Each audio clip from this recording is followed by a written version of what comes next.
Hi, my name is Matthew McNaughton. I'm a senior here at the College of Wooster. I'm the Director of Technology for Global Youth Connection, and I'm one of 8 founding members of this project.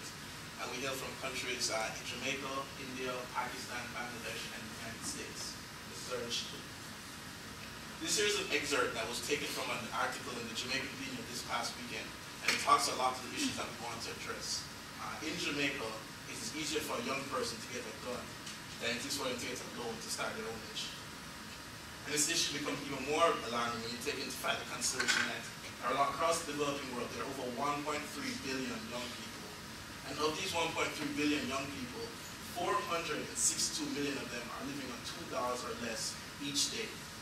And this issue was so alarming that the World Bank in the Youth Development Report in 2006 reported that microfinance institutions, there are a limited number of microfinance institutions that focus on young people.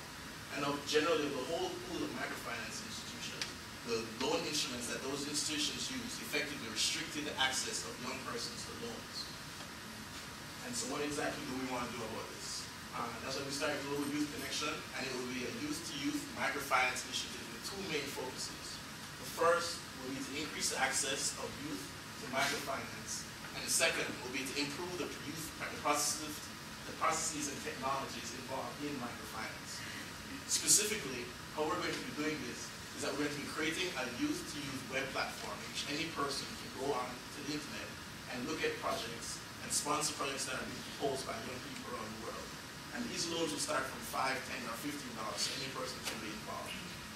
Also, as it relates to technology, we'll be focusing specifically on mobile platforms. And so what we'll be doing is creating an open mobile banking standard that will allow any microfinance institution or web platform to use this technology, which will generally increase the access of microfinance to young persons in both rural and urban areas. In accordance with this platform, we'll also be creating a software implementation that will be freely available to any microfinance institution that wants to use that software. And so where we are right now, we've already begun development on our web platform, and this is actually our site, which is actually open. You can go to the site right now. It's Global Youth Connection /beta. And this is where we're going to be hosting the actual web platform when it's launched later this year. And moving forward, this website is where people will be able to get updates and access information about Global Youth Connection. As we kind of move forward, we're in the process of building the GYC network. And so we've already made partnerships with an MFI in Ecuador called GSD that has actually over 500 youth lenders and have been operating sustainably for several years now.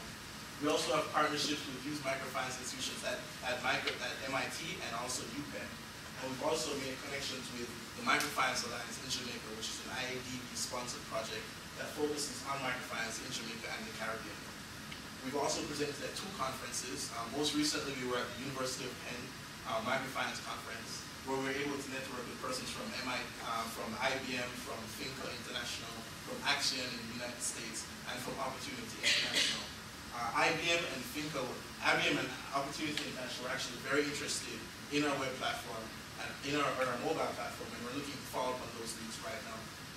We're also in the process of starting a GYC Fellows program for young persons studying abroad who are interested in youth development issues, and we actually received our first application yesterday, which was actually really encouraging.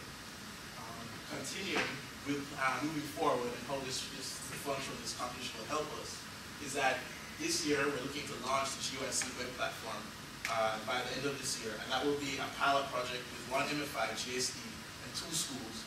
Hopefully, we're looking to launch with Wooster and also MIT. We're also looking at increasing the GYC network, and we're hopefully looking to do that by contacting other microfinance interest groups in the United States, and also organizations that are interested in youth development and microfinance institutions around the world. We've already began development on the mobile and the mobile technologies. We have a core team of developers, around 6 persons right now that are working on that. And cumulatively, they have over 8 years of experience looking at web and mobile technologies. And the web platform, the actual development project, we're hoping to launch by the end of this year. Within the next month, actually, sorry. And this is actually our cash flow statement, and I'm open to answer questions about that. But based on this, based on our projections, we're looking to break even after in our 2nd year of operations. And that's our initiative, so we can actually gain access to us and follow us on Twitter, etc.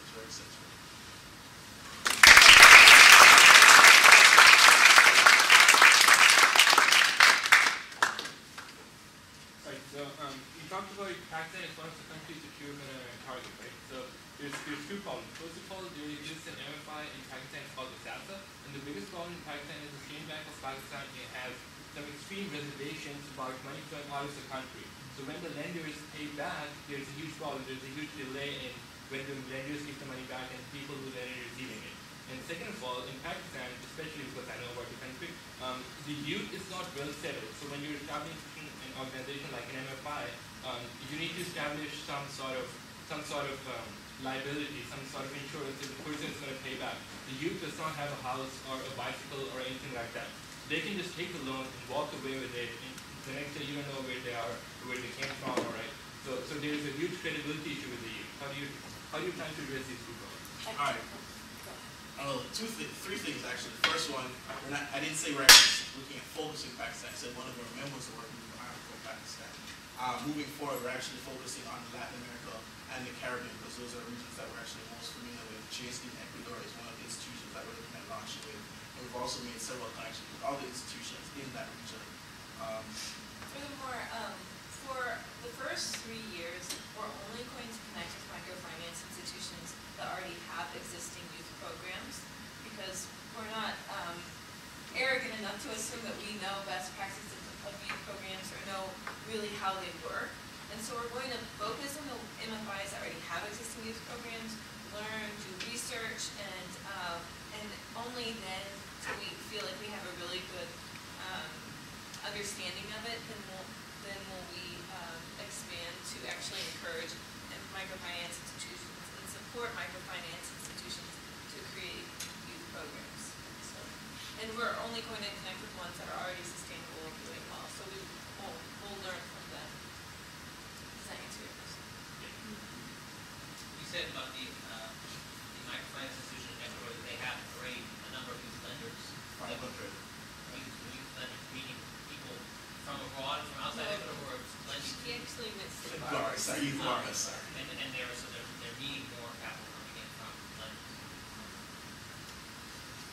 So in the long run, do you see this as more of a virtual platform for microfinance, or is it going to turn into an on-the-ground, real-life thing? Or is it basically going to be a website, an online thing where you connect people across the world? I mean, we're not trying to build digital to kind of get to the ground, because that requires a lot of actual physical capital.